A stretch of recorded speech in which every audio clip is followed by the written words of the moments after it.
It's the early 2000s. Empty. The whole world is obsessed with the rise of the internet. To click away from a world of adventure. The world of inline skating, however, is pushing for one thing: speed. And it's this pursuit of speed that's about to push the current technology to its limits. Our story starts in 2007, and speed skating was running into a bit of a problem: wheel size. Most people still have the perception that inline skates should look something like this. This is the style of skate that became massively popular in the early 2000s. And to this day, it's still the most popular type of skate out there. But in the speed skating world, something was happening. In the pursuit of faster times and more speed, wheel sizes were growing. And they were growing fast. From 80s to 90s to 100s and through to 110s. The point I'm trying to make is that speed skates are like the Formula 1 cars of the inline skating world. It's here that designers push the limits of what's possible, and those innovations often trickle down into other skates as well. So anyway, back to 2007. Back then, the largest competition size wheel was 100 millimeters, and there was a big push to try to legalize 110s. It even got to the point where our own Pascal Briand and the rest of the Powerslide team showed up in prisoner-style speed suits with the words "legalize 110 millimeter" written across their chest. I'm telling you, this is like really serious stuff. And with the speed of 110 millimeter wheels starting to prove itself at competitions, it sparked one of the first major innovations of inline skating. Namely, what would happen if you took a speed frame, removed one wheel, and made the frame shorter? This line of thinking worked for other disciplines of inline skating like fitness and urban. Actually, let me go find something real quick.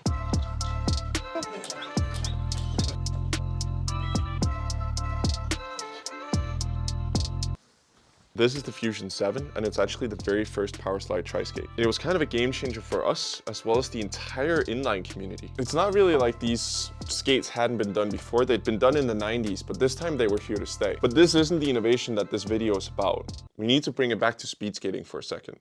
You see, 110 millimeters wasn't enough. We wanted to make a setup that was even faster. So far, logic had told us that bigger wheels lead to an increase in speed. And then we decided to make 125 millimeter wheels. There was some initial skepticism.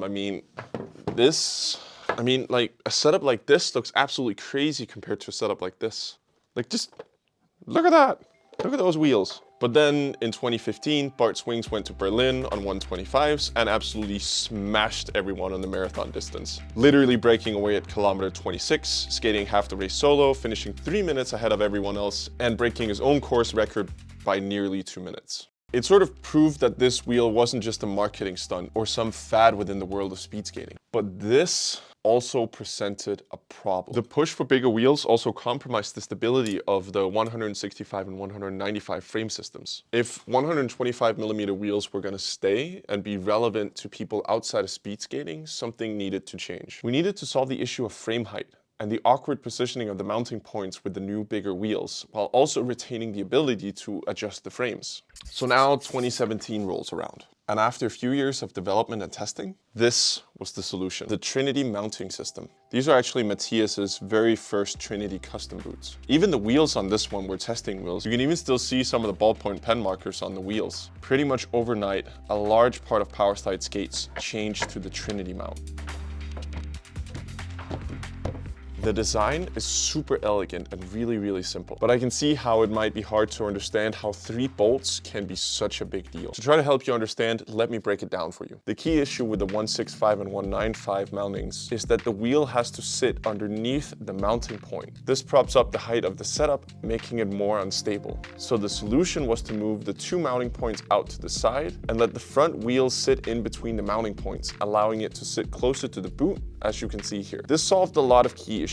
It was easy to mount across every boot and boot size. It retained the low center of gravity across wheel sizes. Even on 80 millimeter wheels, it drops you by as much as 10 millimeters. There were also indicators that it worked better at dampening vibration because the vibration would be spread out across 3 points instead of 2. There was also a better power transfer because the 2 mounting points at the front helped stiffen up the shell. And although the Trinity system didn't quite catch on as much as we'd hoped in speed skating, the beauty of this mounting is that it worked outside of speed skating as well, since the advantages of it work across wheel sizes. The Trinity mount completely changed the way we approached frame and boot design. And now, A mounting design initially designed to break records can now be found in even our most budget-friendly inline skates. The goal of the Trinity Mount was initially to revolutionize skating. 165 and 195 frames are still the primary frame sizes within the pro field, which is okay. Everyone has their own preferences and there's no one-size-fits-all solution within inline skating. But the Trinity Mount is now such an integral part within Powerslide. It doesn't matter if you're a speed skater, urban skater, or even an ice skater.